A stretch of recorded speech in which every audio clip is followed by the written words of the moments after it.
What is up, YouTube? Welcome back to yet another video. Hope you guys are all having an awesome day. First and foremost, I want to thank Razer for splattering my face over every one of their social media platforms. You guys are awesome. I really appreciate it. I also appreciate you guys sending out the Razer Nari Ultimate headset for me to review here on the channel today. The Razer Nari Ultimate is the first headset to feature haptic technology that delivers pulse pounding vibrations that actually make you feel the sound from your games. Now, before we get started, if you guys are new to the channel, please make sure you guys subscribe, and only if you guys end up liking this video, please make sure you guys go ahead and destroy that like button for me. The design of this headset encompasses a sleek gunmetal finish with an auto-adjusting headband that's perfect for those gamers out there with a medium or large sized head. You get cooling gel infused cushions for ear cups made out of a memory foam and rims that sport a heat transfer fabric perfect for those longer gaming sessions. Weight comes in at just under a pound and feels surprisingly light for the size of this headset. This isn't a headset that's going to fit comfortably in your travel bag, not that Razer was looking to create a travel headset when engineering the Nari Razer Ultimate. However, if you had to, you guys could carry this headset around your neck since both of the ear cups swivel to 90 degrees for added convenience. Say for example, you go to a LAN event and you only brought a backpack with you and you bought a couple of extra shirts while you were there and now you can't fit the headset in your backpack. Both of these ear cups swivel, like I said, to 90 degrees for that added convenience if you had to travel that way. Aside from the size of this headset, I think it's pretty cool that you get the RGB lit Razer logos on each one of the ear cups. When you get to the right ear cup, you get the volume wheel and a slot to hide the 2.4 gigahertz USB wireless receiver. On the left side, you get the rest of the controls from the mute button to a balance rocker for both the game and chat audio, a power button, a micro USB for charging, the retractable mic, and the 3.5mm headphone jack. The main reason for the size of this headset is mostly in part thanks to its haptic technology that's built into the headset, which, by the way, if you guys were wondering, can be turned off in the Razer Synapse software that you guys will have to download on your computer if you guys would like to go ahead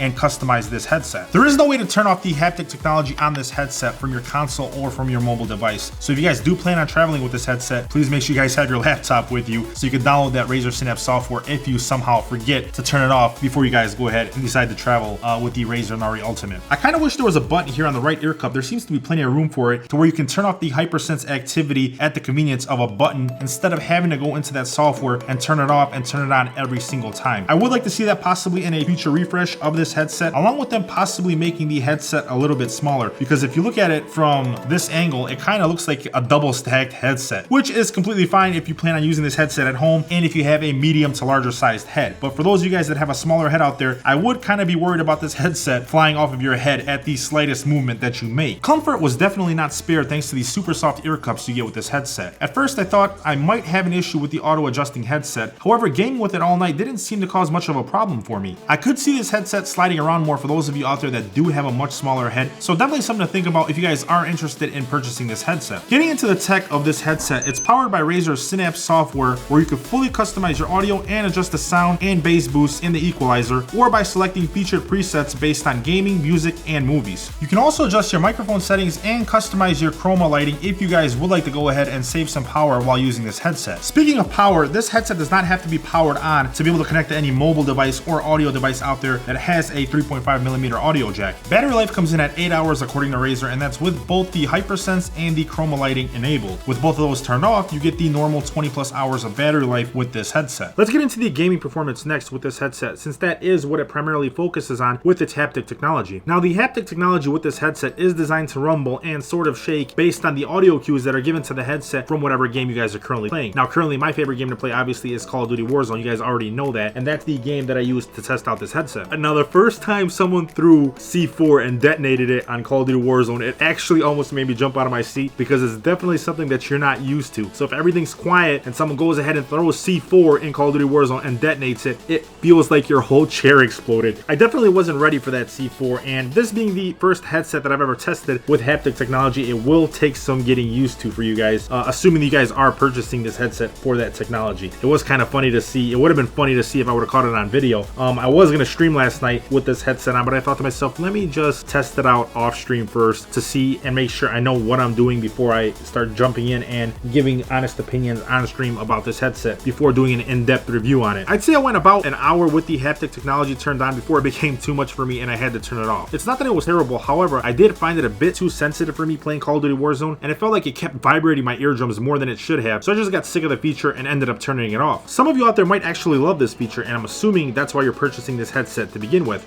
but for me personally, when I was playing Call of Duty Warzone, it did feel a bit excessive. Turning the hypersense off gave me a much better understanding of where my enemies were and a much better depiction of where my enemies were heading, since I was able to hear their footsteps now without all of the vibrations going off in the headset. Surprisingly, when I use this headset for listening to music, I feel like it sounded a little bit better than when I use this headset strictly for gaming, which I don't feel like is something that Razer did on purpose. I listened to a few different songs from Young Jeezy and DJ Tiesto, and they sounded really good for this being a gaming headset. One thing I noticed with the hypersense is it doesn't sync up perfectly with every song. Not that I think I could listen to music all day with the hypersense on, but definitely something I thought I should mention for you guys. The volume rocker is something that I felt was a bit too sensitive for me, and I did have trouble finding the right game chat audio balance while using this headset. So if that's something that you guys are having trouble with as well and you feel like it's too sensitive for you, you guys can go ahead and tweak and adjust that possibly later on in the Razer Synapse software. Alright guys, now next up I wanted to test out the microphone quality of this headset and show you guys what it sounds like using this headset, whether you guys are going to be using it in party chat, Discord, or in your OBS recordings when you guys are playing your games. Alright, so currently I'm talking through the Rode NT1 microphone, which is a much more expensive studio microphone, so don't go ahead and start comparing this microphone to the Razer Nari Ultimate gaming headset. There is no comparison between the two. Obviously, this is a much more sophisticated microphone. Now, this is also a soundproof room, so the audio recordings that you will hear in this video may be a little bit different than what you guys will hear with your audio recordings, unless you guys also have some sort of soundproofing in your game room or in your gaming setup that you guys are currently using.